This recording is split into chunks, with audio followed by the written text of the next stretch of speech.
Abongo et Wagma, deux gisements d'or autrefois aux mains de sociétés étrangères, les clés sont désormais dans les poches de l'État burkinabé. Le message, limpide, l'or du pays n'est plus à vendre. Ce n'est pas leur or. Ce n'est plus leur affaire. Il est grand temps que certains comprennent ce trésor n'a jamais été le leur. Il appartient au Burkina Pointe. Et cette fois, il ne s'agissait pas de diplomatie ni de discussion de salon. Non. Traoré a claqué la porte avec panache. Un simple décret et l'un des piliers de l'approvisionnement français en Afrique s'est effondré comme un château de cartes. Silence radio côté Paris. L'ère des petits arrangements est terminée. Des années durant, Paris a joué en maître sur le terrain africain remplissant ses coffres, grâce aux pépites d'or, aux barils de pétrole et aux blocs d'uranium prélevés discrètement dans l'ombre. Mais ce scénario à sens unique a connu un retournement spectaculaire. Ibrahim Traoré, avec la froideur d'un stratège, a renversé l'échiquier. Il n'a pas juste fermé un robinet, il a cassé les tuyaux. Le robinet français s'est tari, et avec lui, un demi-siècle de profits camouflés sous des accords en costume-cravate. Résultat, panique à l'Élysée. Les diplomates courent partout, l'œil rivé sur les communiqués. Car oui, un capitaine trentenaire vient de faire tomber une pièce maîtresse de l'influence française. Ce n'est plus une simple affaire d'économie, c'est une joute géopolitique, et Traoré vient de décocher le premier coup. Aujourd'hui, l'or ne sert plus seulement à faire briller les vitrines, il dicte les rapports de force. Ce métal, devenu rempart contre les secousses économiques, est l'arme silencieuse des nations qui veulent se tenir debout.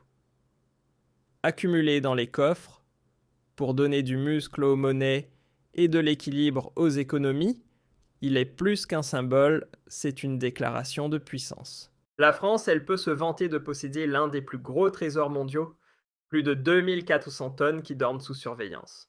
Mais voilà le paradoxe pour nourrir ce pactole. Paris regarde vers le sud, vers ces pays africains qu'elle a longtemps tenus sous perfusion.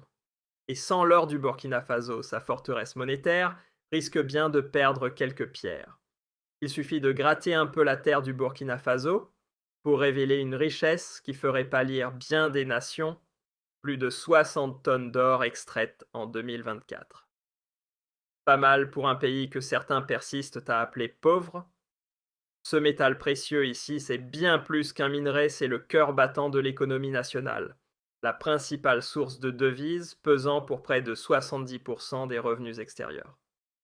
Mais voilà le drame, pendant trop longtemps, cette manne n'a pas profité à ceux qui la déterrent. Tandis que les mines brillaient, les comptes bancaires brillaient ailleurs. Des firmes étrangères ont empoché la mise, laissant aux Burkinabés les miettes dorées de leur propre trésor. Autrefois, quand le drapeau tricolore flottait encore sur le Burkina Faso, l'or, le coton et tout ce que la terre pouvait offrir prenaient la direction de la métropole. Et une fois le mot indépendance proclamé en 1960, rien n'a vraiment changé à part le vocabulaire. Les chaînes coloniales ont été remplacées par des accords de coopération des bases militaires bien installées et des compagnies françaises qui raflaient l'or à des prix dérisoires. Le résultat, des géants comme Orano se sont remplis les poches pendant que le Burkina, lui, se contentait de 20 à 25% des revenus générés par ses propres ressources. Nouvelle époque même vieille, rengaine le décor a changé, mais les profits, eux, ont gardé le même destinataire. Trop longtemps privés de leur propre richesse, les Burkinabés ont fini par hausser le ton. L'or de leur terre. Ils le voulaient pour bâtir des écoles dignes de ce nom, ouvrir des hôpitaux pour leurs familles, tracer des routes pour relier les villages oubliés. Le rêve était simple, que la fortune du sol burkinabé cesse de s'évaporer vers l'étranger et commence enfin à nourrir ceux qui la font surgir. Et ce rêve, longtemps relégué au rang des utopies, a fini par trouver un visage, celui d'Ibrahim Traoré.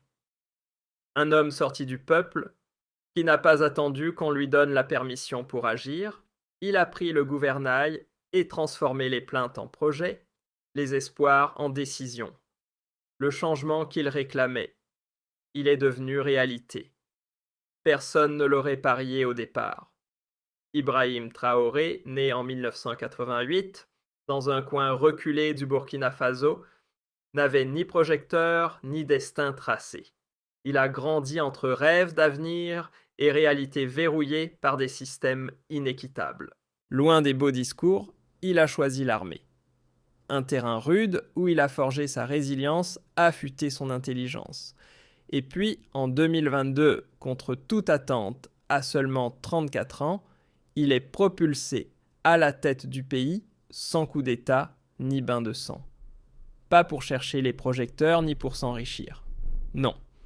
Il l'a fait parce qu'il croyait profondément que la vraie grandeur du Burkina viendrait le jour où ses richesses seraient enfin entre les mains de son peuple.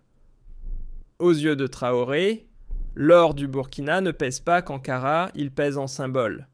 Ce n'est pas juste une ressource, c'est un drapeau, une déclaration de souveraineté face aux vieilles mains étrangères qui tiraient les ficelles. Alors, à peine arrivé au sommet de l'État, il n'a pas perdu une seconde. Debout droit comme un roc au cœur de Ouagadougou, il s'est adressé à son peuple, une mer humaine devant lui. Et sa voix a résonné : « Cet or est à nous. Cette terre est la nôtre. Et personne ne décidera de notre avenir à notre place. » Des phrases simples, mais des paroles qui ont électrisé la foule. Les jeunes ont levé le poing, les anciens ont hoché la tête avec gravité, et chaque famille a senti une chaleur nouvelle dans sa poitrine. Ce jour-là, Traoré n'était plus un simple dirigeant. Il était devenu le feu qui rallumait les rêves. Un rêve qui, pour une fois, avait le goût du possible. Traoré ne s'est pas contenté de beaux discours. Il a sorti la carte Action directe et le monde a entendu. En 2024, 2 mastodontes miniers longtemps exploités par une compagnie britannique sont revenus dans les mains du Burkina Faso. Des milliards qui filaient à Londres, fin de l'histoire. À présent, c'est Ouagadougou qui encaisse. Ce geste fort, presque symbolique, a résonné comme un signal, le pays ne quémande plus, il décide. Mais ce n'était qu'un début.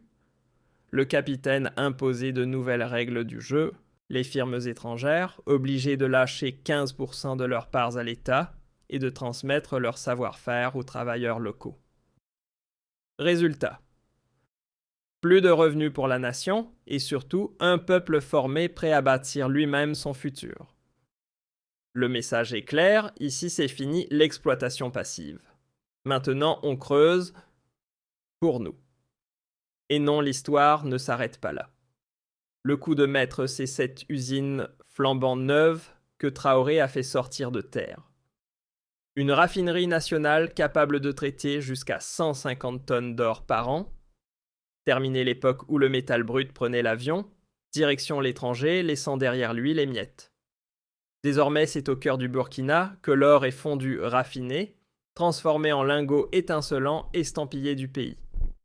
Avant, chaque gramme envoyé hors frontières coûtait une fortune en pertes invisibles. Aujourd'hui, chaque gramme raffiné sur place devient une victoire économique. Grâce à cette usine, le pays ne vend plus sa richesse au rabais. Il la façonne, la maîtrise, et surtout, il en récolte les fruits. Et l'usine. Ce n'était que l'échauffement.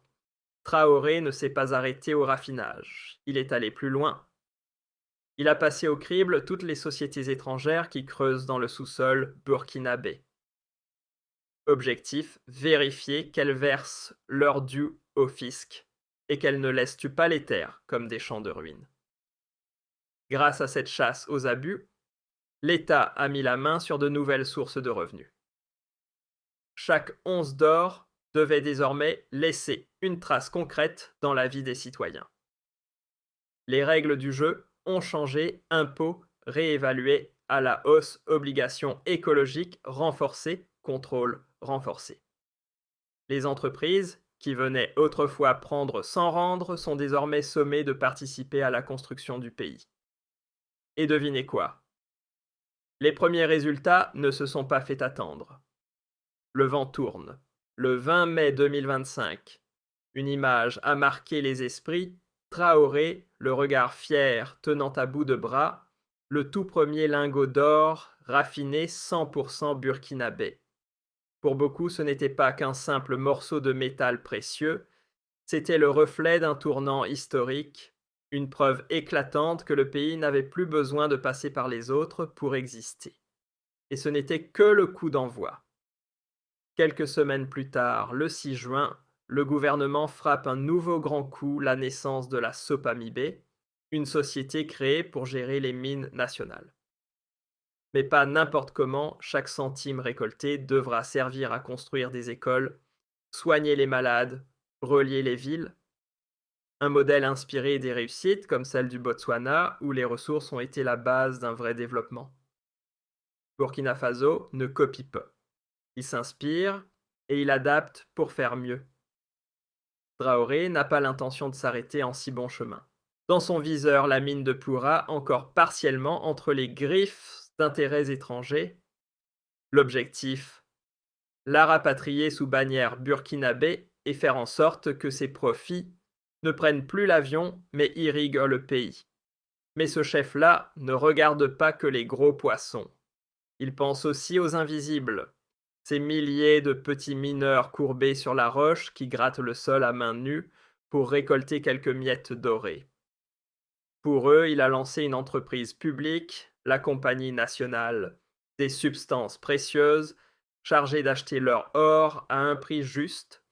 Résultat, plus de 20 tonnes collectées entre 2024 et début 2025. Et derrière ce chiffre, des milliers de foyers qui respirent un peu mieux. Des enfants qui mangent à leur faim, qui vont à l'école, des maisons qui s'élèvent, là où avant seul le labeur s'entassait. Ce n'est pas qu'un plan économique, c'est un acte de justice. Et selon Traoré, ce n'est que le début. Traoré ne s'est pas contenté de récupérer les mines ou d'installer une usine, il visait plus grand, plus stratégique. Début 2025, il a lancé un projet que peu de dirigeants africains osent aborder, créer une réserve d'or nationale conservée au pays. Exit les ventes à la chaîne, à l'international. Pourquoi ? Parce que l'or, ce n'est pas qu'un métal précieux. C'est un rempart, un levier, un moyen pour Burkina Faso de se libérer des monnaies étrangères, notamment du franc CFA encore piloté depuis Paris. Ce geste, à la fois audacieux et symbolique, a envoyé un message fort. Ici, on ne veut plus juste être indépendant sur le papier. On veut une souveraineté réelle, y compris monétaire. Pas à pas réforme, après réforme, Ibrahim Traoré a resserré l'étreinte du Burkina Faso sur ses propres richesses. Pour lui, pas question que l'or du pays continue à remplir les poches d'intérêts étrangers, surtout pas ceux qui hier encore jouaient au maître. De la reprise des mines à la création d'une raffinerie nationale, chaque décision de son gouvernement a résonné comme un coup de tonnerre dans le paysage géopolitique. Désormais, le Burkina écrit son destin sans traducteur, sans tuteur. Et ce n'est qu'un début. Car Traoré voit plus grand. Il trace la route vers une place centrale sur l'échiquier mondial de l'or.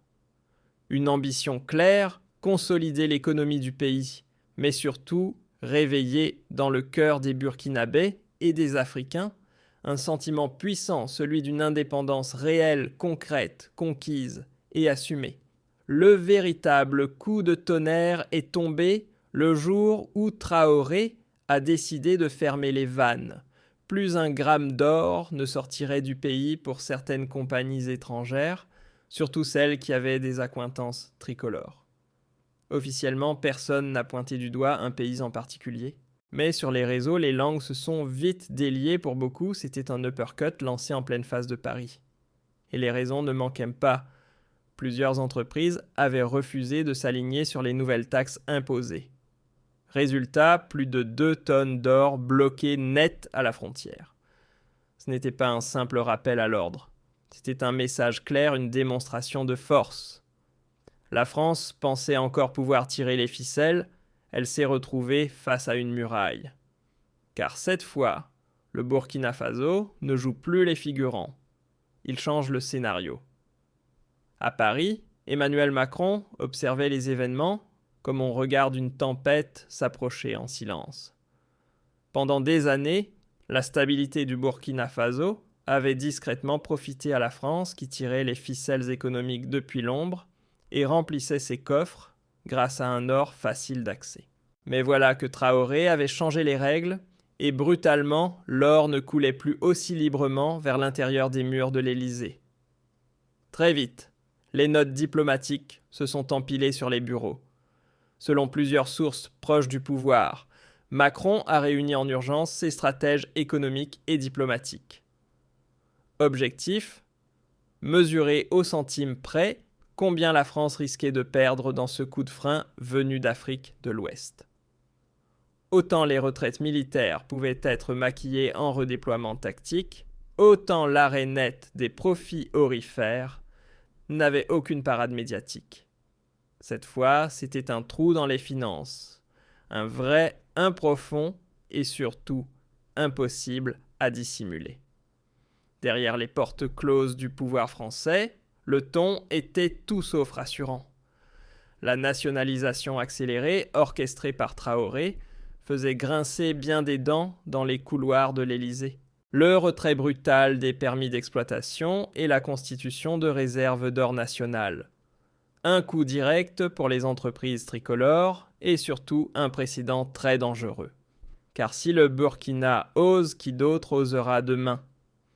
Déjà secoué par une dette qui gonfle et des tensions sociales à répétition, l'économie française marche sur un fil. Et ce fil, justement, passe par l'Afrique. Alors imaginez la pression au moment même où l'or flambe sur les marchés mondiaux, plus 25% en 2025, record absolu à 2400 $ l'once, la France voit fondre une de ses sources d'approvisionnement clés. Un choc pour les marchés et un cauchemar pour Bercy. Officiellement, Emmanuel Macron a tenté de jouer la carte du silence diplomatique. Mais à mesure que les réformes minières du Burkina Faso s'enchaînaient, la façade s'est fissurée. Lors de ses interventions publiques, son agacement était palpable. Il n'a pas tardé à sortir l'accusation préférée de l'ancienne puissance coloniale ingratitude. Selon lui, des leaders comme Traoré auraient oublié les services rendus par la France, notamment son aide militaire en 2023. Une pique que Traoré a immédiatement balayée, dénonçant l'hypocrisie de Paris, dont la richesse s'est longtemps bâtie sur les entrailles de l'Afrique. Cet échange, plus qu'un simple désaccord politique, révélait un clash frontal entre deux visions du monde. D'un côté Macron, tentant de maintenir l'illusion d'une France incontournable. De l'autre, Traoré, figure montante d'une Afrique décidée à écrire son propre destin. Sur le sol français, Emmanuel Macron encaisse les coups. Son approche des relations africaines est sous le feu des critiques. Les opposants politiques lui reprochent d'avoir tourné le dos à des partenaires stratégiques du Sahel, tandis que les milieux d'affaires s'alarment. La perte des contrats miniers pourrait coûter cher, très cher. Pour tenter de colmater les brèches, le président s'est empressé de serrer d'autres mains sur le continent, notamment du côté de la Côte d'Ivoire, où Paris conserve encore quelques bottes au sol. Mais cette opération séduction n'a pas vraiment convaincu. Dans les rues, dans les discours, dans les réseaux, le rejet de la France enfle en Afrique de l'Ouest. Et cette fois, le problème dépasse largement le Burkina Faso.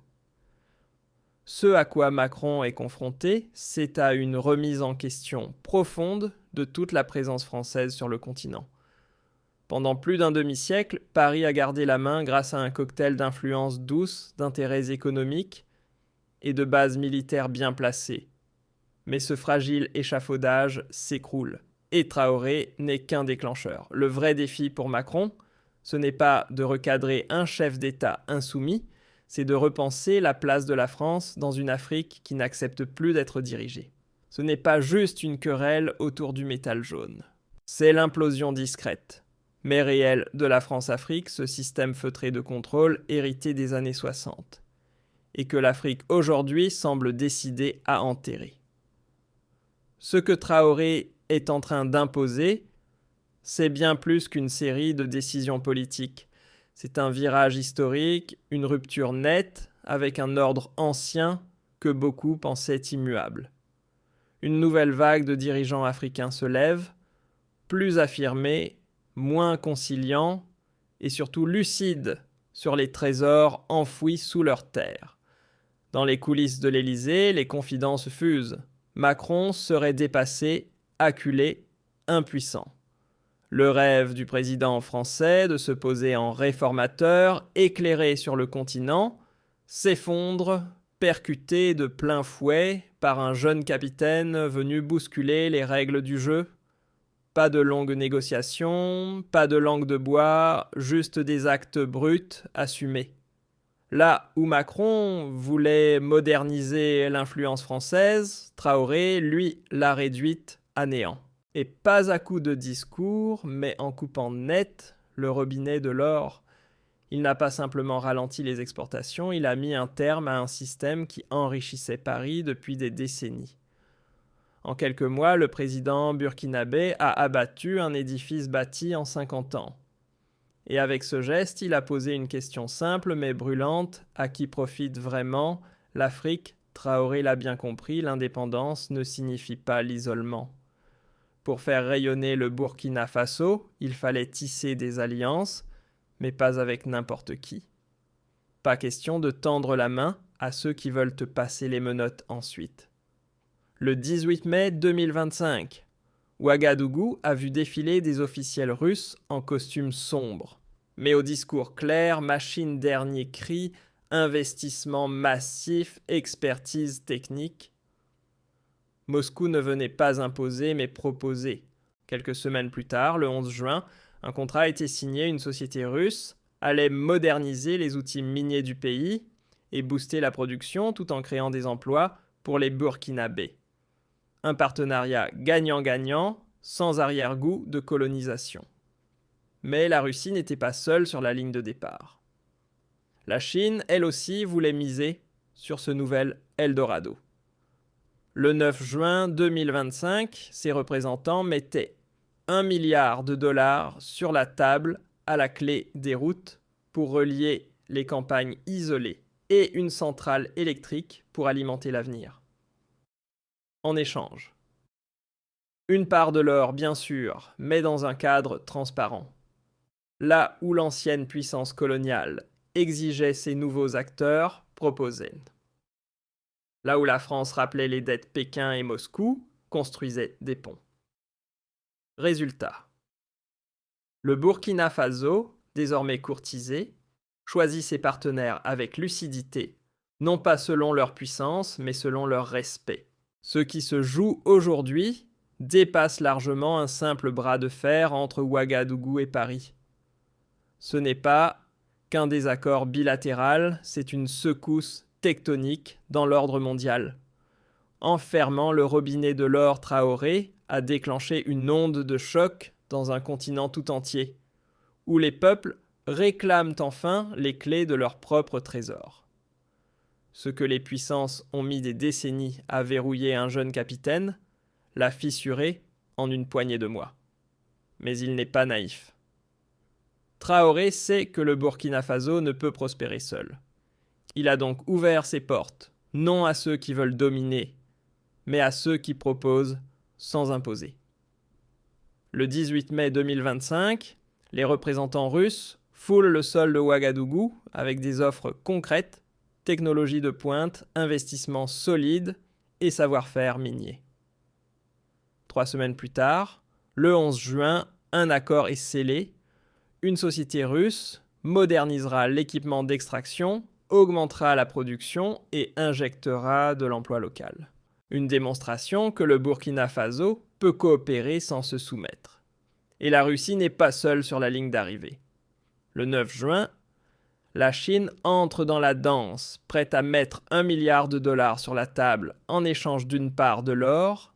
Elle propose de construire des routes pour désenclaver les villages et une centrale électrique pour alimenter le futur. Là où certains exigeaient obéissance, d'autres offrent des outils. Et Ouagadougou désormais choisit qui entre et qui reste à la porte. Ce ne sont pas de simples voies asphaltées ou des câbles électriques qu'on installe. Ce sont des artères de transformation.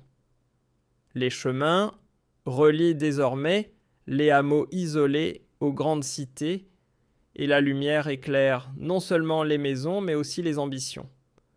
Ce qui distingue la Russie et la Chine. Un détail de taille, aucun passif colonial au Burkina Faso.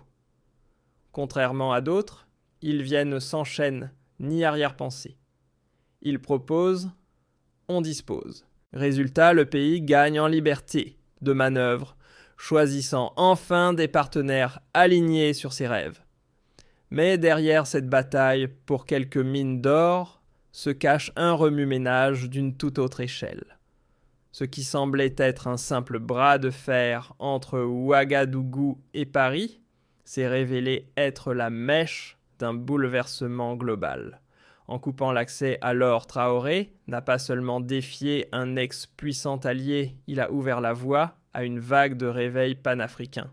Moscou s'en étonne, Washington observe, et les capitales du monde révisent leurs cartes. Le continent africain, longtemps considéré comme un terrain à exploiter, revendique désormais ses ressources. Et l'équilibre mondial en sort profondément ébranlé. À peine un jour, après les annonces fracassantes de Traoré Bamako emboîte le pas. Le 19 mai 2025, le Mali a décidé de renforcer le contrôle de ses mines d'or. À la tête de cette initiative, le colonel Assimi Goïta, qui n'a pas hésité à saluer son voisin burkinabé comme un éclaireur d'un nouveau chemin africain, et Niamey de son côté pas en reste. Le 5 juin 2025, le Niger dévoile des plans ambitieux, surveiller de plus près ses gisements d'or et surtout son uranium, cette ressource stratégique que d'autres convoitent. Il semblerait que le cri d'indépendance économique lancé depuis Ouagadougou ait réveillé les capitales voisines. Ce n'est plus un simple frisson, c'est une onde de choc qui traverse l'Afrique. De l'ouest au sud des pays, regarde désormais vers le Burkina Faso, avec un mélange d'admiration et d'aspiration. Le Ghana commence à évoquer l'idée de garder ses matières premières sur son sol, pendant que le Zimbabwe parle ouvertement de suivre le sillage de Traoré. L'effet domino est enclenché. Ce que certains voyaient comme un geste isolé devient un modèle régional. Le capitaine burkinabé, sans le vouloir, est en train de rallumer une vieille flamme panafricaine. D'un bout à l'autre du continent, du sable du Sahel aux rives de l'océan Atlantique, une admiration monte, celle que les jeunes vouent à un capitaine qui ose. Au Sénégal, au Kenya et partout entre les deux, les regards sont tournés vers Ouagadougou. Pour cette génération connectée, Traoré incarne un rêve africain débarrassé de ses chaînes. Il leur a prouvé qu'en gardant ses trésors au pays et en prenant ses propres décisions, l'Afrique pouvait écrire un autre récit. Mais Traoré ne marche pas seul.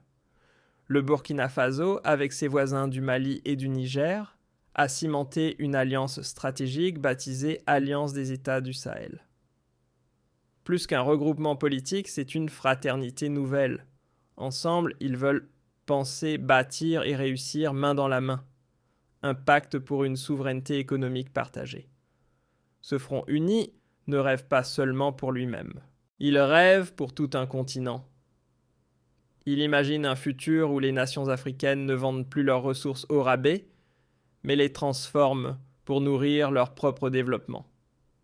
Ce rêve autrefois utopique commence à prendre forme, et le monde l'a bien remarqué. À des milliers de kilomètres de là, en Amérique latine comme en Asie du Sud-Est, des gouvernements observent avec attention ce qui se passe à Ouagadougou. Les réformes radicales de Traoré ont eu l'effet d'un électrochoc. Car oui, au cœur de l'Afrique de l'Ouest, un petit pays est en train de bousculer les grandes règles du jeu mondial. Le Burkina Faso, ce n'est plus une simple case sur la carte. Grâce à ses alliances d'armes stratégiques avec Moscou et Pékin, il a prouvé qu'un petit pays peut discuter d'égal à égal avec les géants. Fini l'époque où les grandes puissances dictaient les règles. Désormais, c'est Ouagadougou qui choisit ses partenaires, pas l'inverse. Et le timing n'aurait pas pu être meilleur.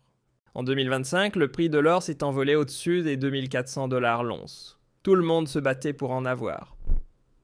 Et pendant que certains cherchaient frénétiquement à acheter, le Burkina lui gardait le sien. Pas pour faire joli, mais pour le transformer lui-même sur son sol en lingot prêt à l'emploi. Résultat. Le pays s'est hissé parmi les joueurs incontournables du marché de l'or. Aujourd'hui, des géants de la tech et de la bijouterie de Cupertino à Séoul regardent vers le Burkina Faso comme on regarde un nouveau roi. En refusant de brader ses ressources, il a inspiré d'autres nations. Il n'a pas seulement conservé son or, il a gardé sa dignité et montré qu'avec de la volonté, la richesse devient pouvoir. À Paris, l'heure n'était plus aux certitudes. Le départ précipité de l'or burkinabé obligeait l'Élysée à revoir ses cartes. Car si le robinet africain se refermait, il fallait bien trouver ailleurs de quoi alimenter l'économie. En coulisses, les décideurs français se sont mis à sonder d'autres horizons, réalisant peu à peu que l'époque où l'Afrique jouait les figurantes était bel et bien révolue. De l'autre côté de l'Atlantique, la nervosité montait aussi. Le 28 mai 2025, le général Michael Langley, patron du commandement américain pour l'Afrique, a pris la parole et ce n'était pas pour saluer l'élan souverainiste du Burkina Faso. Selon lui, la gestion de l'or par Traoré risquait de semer le désordre. Il l'a accusé de financer sa propre survie politique plutôt que le bien-être de sa population. Un discours vite qualifié de stratégie d'intimidation par les partisans de Traoré, qui y ont vu un refrain bien connu, celui d'un empire inquiet de perdre son influence. Et pourtant, Washington garde les yeux rivés sur le pays. Car si l'économie vacille, les djihadistes déjà implantés sur une moitié du territoire pourraient en profiter. Pour les États-Unis, l'or de Traoré n'est pas seulement précieux, il est potentiellement explosif. Ce qui se joue aujourd'hui dépasse largement les frontières du Burkina Faso. C'est tout un continent qui commence à rêver tout haut. Depuis que Traoré a osé dire non, un vent nouveau souffle sur les réseaux sociaux. Le 4 juin 2025, des appels à une révolution de l'or ont envahi les timelines de Lagos à Dakar. Dans les yeux de la jeunesse africaine, il n'est plus un simple chef d'État, c'est un symbole. Celui d'un avenir où les trésors de la terre ne s'envolent plus vers l'étranger, mais bâtissent enfin les nations. Évidemment, la route est semée d'obstacles. Parviendra-t-il à tenir sans faire vaciller le fragile équilibre du pays? C'est la grande question. Mais ce qui est déjà en place force le respect des écoles, sortent de terre, des hôpitaux ouvrent leurs portes, et les villages autrefois isolés sont enfin reliés par des routes neuves. L'usine d'or ne produit pas seulement des lingots, elle incarne une vision. Et autour de Traoré, les partenariats se multiplient, dessinant les contours d'un rêve bien réel, celui d'un Burkina Faso debout digne et maître de son destin. Ce qui se trame au Burkina Faso dépasse largement les frontières d'un seul État. Ce n'est plus une simple expérience nationale, mais une flamme portée haut pour tout un continent. L'idée qu'un pays africain puisse se tenir debout, s'approprier ses ressources et en faire un levier de prospérité collective, voilà une vision contagieuse. À mesure que le pays avance, c'est toute l'Afrique qui se redresse dans son ombre. Dans les ruelles des villages, au cœur des capitales, une conviction grandit, si Traoré l'a fait, pourquoi pas nous? Ce nouvel horizon n'est plus un mirage. Il s'éclaire à chaque discours, chaque réforme, chaque pas vers l'indépendance économique. Ibrahim Traoré ne marche pas seul, il ouvre une brèche une figure qui incarne un tournant, une renaissance. Il n'est pas simplement acclamé dans les rues de Ouagadougou, on parle de lui dans les universités, dans les débats entre jeunes sur TikTok, WhatsApp et dans les cercles militants. Pour toute une génération d'Africains, il représente l'émergence d'une ère où l'audace prime sur la soumission, où l'Afrique n'attend plus qu'on l'aide, mais décide elle-même de son avenir. L'époque où les dirigeants africains marchaient dans l'ombre de leurs anciens maîtres est révolue. Une nouvelle génération a pris la relève des officiers, devenus chefs d'État, portés par la rue, avec une obsession limpide, rendre au peuple ce qui leur appartient et couper les derniers fils du passé colonial. Traoré incarne parfaitement ce tournant. La rupture brutale de l'approvisionnement en or place désormais Paris dans une situation alarmante. Pendant des décennies, la puissance française s'est appuyée non seulement sur les traités diplomatiques, mais surtout sur un accès privilégié aux richesses africaines. Or, le Burkina Faso constituait l'un des piliers de cette architecture économique extérieure. Sa défection n'est donc pas seulement une perte matérielle, mais un précédent redouté dans tout le Sahel. Si Macron choisit d'aller au bras de fer sanctions déguisées pression politique ou opération discrète, il risque de provoquer un effet boomerang retentissant. Les opinions publiques africaines suivent chaque geste et toute tentative perçue comme punitive à l'égard d'un État souverain pourrait nourrir un rejet massif de la France. Pire encore, cela accélérerait l'effondrement d'un système d'influence que Paris tentait de préserver depuis plus d'un demi-siècle. La question qui plane désormais est simple. La France acceptera-t-elle enfin de jouer à armes égales en reconnaissant aux nations africaines la pleine maîtrise de leurs richesses, de leurs choix économiques et de leur gouvernance? Ou s'entêtera-t-elle à défendre les vestiges d'un système qui s'effrite à vue d'œil? S'il espère conserver la moindre influence sur le continent, Macron devra renoncer à cette vieille obsession du contrôle. Car un partenariat authentique ne se décrète pas. Il implique de revoir en profondeur la relation, d'affronter sans détour les zones d'ombre du passé colonial, d'admettre les fautes qui ont jalonné cette histoire et surtout de laisser les dirigeants africains exercer leur pouvoir selon leurs propres règles. Sans cette transformation, toute tentative de rapprochement restera une façade. Ce que Traoré vient d'amorcer pourrait devenir l'étincelle d'un soulèvement politique à l'échelle du continent. Déjà dans les capitales africaines, les dirigeants scrutent la situation. Certains y voient un modèle à suivre avec prudence, d'autres s'inquiètent de froisser leurs précieux alliés étrangers. Mais pendant que les élites hésitent, la rue, elle retient son souffle. Une jeunesse née longtemps après la fin officielle du colonialisme réclame enfin ce que ses parents n'ont jamais obtenu, une indépendance réelle ancrée dans l'économie, dans la gestion des ressources et dans la manière dont l'Afrique parle au reste du monde. Pour cette génération, la souveraineté n'est plus un slogan d'histoire, mais un projet de vie. Ce qui se joue aujourd'hui dépasse largement les frontières du Burkina Faso. C'est toute l'histoire moderne de l'Afrique qui se reflète dans cette décision, l'envie d'avancer, de rebâtir sur des bases nouvelles et de s'affirmer enfin comme un acteur à part entière et non comme l'ombre d'une puissance extérieure. Au final, la suspension des exportations d'or a peut-être débuté comme une simple manœuvre politique, mais elle s'est transformée en quelque chose de bien plus profond. Un point de rupture, une mise à nu des rapports de force, et peut-être même l'ouverture du chapitre le plus décisif de l'Afrique contemporaine. Traoré a posé une limite claire, presque provocatrice, et désormais la planète entière attend de voir qui osera franchir cette ligne derrière lui. Alors qu'en dites-vous? Traoré incarne-t-il la vision d'un continent nouveau ou joue-t-il avec le feu?